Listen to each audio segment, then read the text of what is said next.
Hey everyone, and welcome to This Explainer. Today, we're unpacking an absolute cornerstone of India's environmental policy, the NABET EIA accreditation scheme. We're going to dive right into the mechanics, the real-world importance, and the sheer impact of this entire system. If you've ever found yourself wondering how major infrastructure projects manage to get the green light while somehow keeping ecological safeguards in check, well, you are definitely in the right place. Let's get started. So think about this massive challenge we're facing in India right now. On one hand, we've got a very real, vital need for rapid corporate and industrial growth. But on the other hand, we have an absolute mandate to protect our critical environment. Now, the bridge between those two competing forces is the Environmental Impact Assessment, or EIA. But that raises a big question. Who exactly watches the watchers? How do we ensure the people conducting these assessments actually know what they're doing? We need qualified experts. And honestly, that's exactly the gap this accreditation scheme is designed to fill. To make sense of it all, here's our roadmap for today. First, we'll look at the need for quality EIAs. Second, what NABET accreditation actually is. Third, the categories and technical competence. Fourth, the accreditation lifecycle. Fifth, stakeholder benefits. And finally, the future of our environmental governance. All right, let's kick things off with Section 1, the need for quality EIAs and ensuring reliable environmental assessments. We have to start with a core issue here. Without standardized quality control, environmental clearance reports could be incredibly inconsistent. They'd lack the technical rigor we need to truly measure ecological impact. So to address this major quality gap, we turn to the Quality Council of India, the QCI, and its constituent board, the National Accreditation Board for Education and Training, which you probably know as NABET. Together, they are literally the driving force behind standardizing and elevating these national environmental practices. Moving right along to Section 2. What is NABET accreditation, the mandatory framework? It's super important to understand the teeth the scheme actually has. We aren't just talking about an optional gold star or a nice-to-have certificate you hang on a wall. Following a Gazette notification back in March 2016 by the Ministry of Environment, Forests and Climate Change, the MOE-FCC, this accreditation became strictly mandatory, meaning if an organization wants to prepare EIA or Environmental Management Plan reports for clearance in India, they absolutely must be accredited under the scheme, no exceptions. And, the industry has actively responded to that mandate. Today, there are over 330 accredited EIA consultant organizations navigating this system.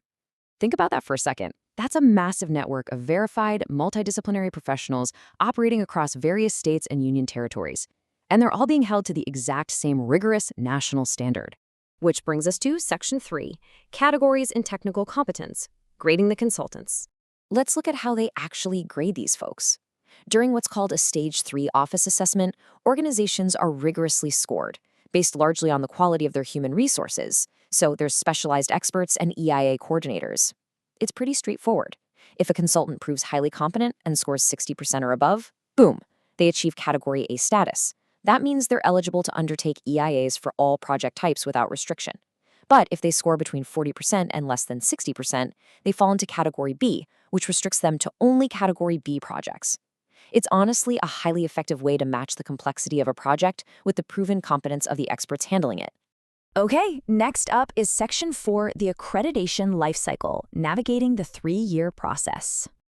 If you're a consultant looking to get accredited, you're going to navigate a highly specific, fully digitized system designed to cut out bureaucratic red tape. Everything from your initial application to paying the required fees happens through a dedicated online portal. No paper forms getting lost in the shuffle. You pay digitally, you undergo your Stage 3 assessment, and if all your info is complete and accurate, NABET can process the entire thing in just 3 months. It's incredibly efficient, but make no mistake, it is strict. Now, getting the accreditation is definitely not a one-and-done deal. The scheme operates on a really rigorous, ongoing 3-year cycle to make sure standards don't slip. You start at month 0, you face a check-in at month 18, and then you have to fully requalify at year 3. Let's quickly unpack that alphabet soup. IA, or Initial Accreditation, sets your baseline by assessing the potential of your organization. Then, halfway through the cycle at 18 months, you hit the SA, or Surveillance Assessment. This checks your actual performance to ensure you're still playing by the rules. Finally, at the 3-year mark, you face RA, Reaccreditation. And here's the kicker. You don't just have to prove basic compliance anymore. You have to prove continuous improvement in your technical competence to keep your status. Let's transition to Section 5, Benefits for Stakeholders, Why This Matters. Taking a step back to look at the real-world rewards, why go through all this? Well, for one, being accredited massively reduces risks for corporate investors. When a project proponent chooses a NABET accredited consultant, they know for a fact they're getting a verified expert.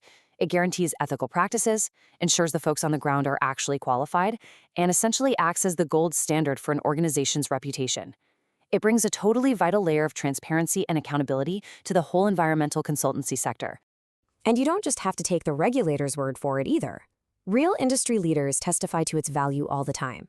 For example, Dr. Rekha Shah, chairperson of EcoChem Sales and Services, notes that this scheme genuinely encourages organizations to maintain those high standards of quality and compliance we so desperately need. It fosters a real sense of pride in doing things the right way. Which brings us to our final part, Section 6, Future of Environmental Governance, a Sustainable Tomorrow. Looking at the overarching impact this scheme has on India's future, leaders are noticing a very tangible shift. Chetan Zaveri, a regional director at Sarvana Jurong, India, points out how this process is fundamentally elevating standards across the board. It's essentially removing the guesswork and replacing it with verifiable professionalism. This isn't just about passing some random audit, right?